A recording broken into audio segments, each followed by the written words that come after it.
Kia ora, I'm Mark Wilson. My research team and I are from Victoria University of Wellington, and we run the Youth Wellbeing Study. You're probably familiar with the governmental report on the mental health inquiry that was released earlier on this year. One of the things that this identified was the importance of understanding what's going on for young people in Aotearoa, New Zealand right now. Unfortunately, we don't really have a good sense of what's going on for young people in Aotearoa right now. So with the support of your child's school, we're conducting research investigating what it's like to be a young person or rangatahi right now. If you have a young person under 16, you might remember receiving some information about the study with a consent form and information about it for your young person to take part in a survey at school. We'd now like to invite you to take part in this study. The Youth Wellbeing Study aims to better understand the challenges that young people face as they move through adolescence. We're interested in how young people think, feel and behave, with a specific focus on what's going on for young people when they engage in self-injury or self-harm. Rangatahi, just like everybody else, experience ups and downs, and we know from international research and our own with young people in Aotearoa, New Zealand, that some young people self-injure as a way for them to cope with the challenging things going on for them in their lives. This study helps us to understand the stresses of life for young people and the different ways they cope with the challenges. It also helps us to inform how we can best support young people. So we'll be looking at this from several angles. We'll survey young people at schools, we'll survey parents like yourselves, and we'll also be gathering information from the schools themselves. The parent survey gives us an opportunity to ask you questions about your child that would be too sensitive to ask them directly. For example, we'll ask you if someone in your young person's life has recently passed away.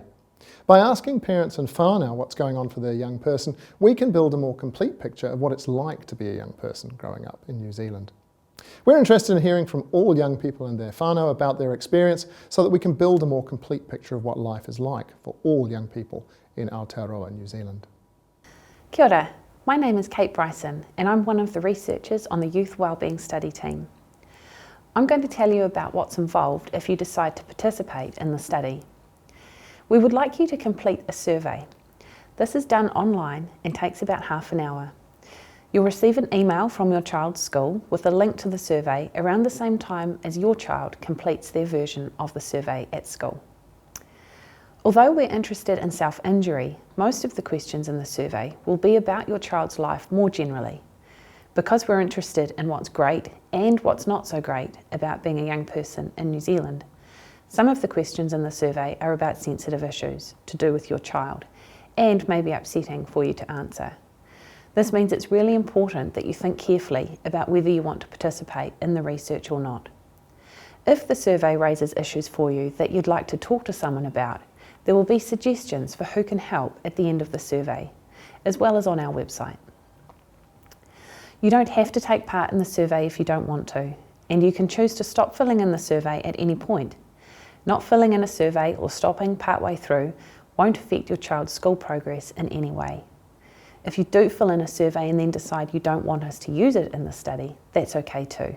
You can ask us to delete it up until the end of the study.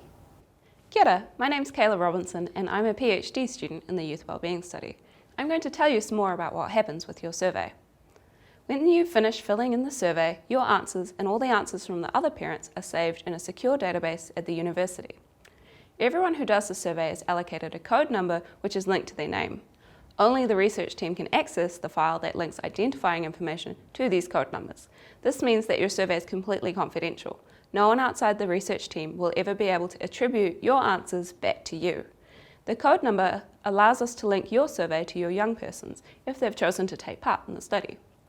Because we're also interested in how your child's life changes as they go through adolescence, we will be conducting the survey with students and whānau of the next 2 years.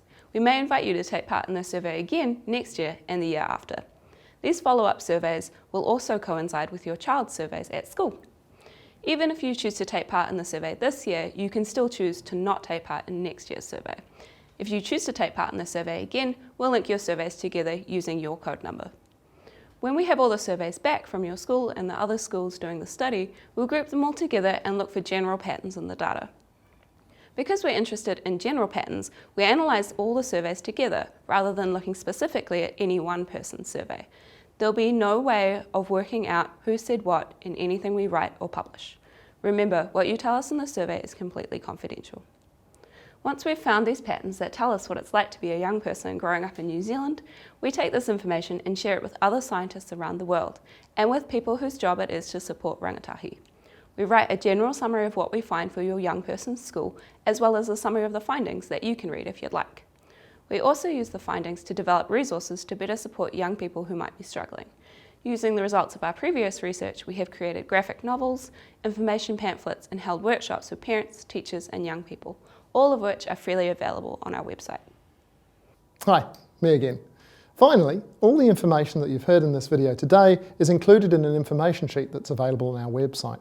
In that information sheet is the contact information for myself and our research team, and you're welcome to get in touch with any of us by email and phone if you have questions. So, thank you so much for paying attention and for considering our invitation to be part of the Youth Wellbeing Study.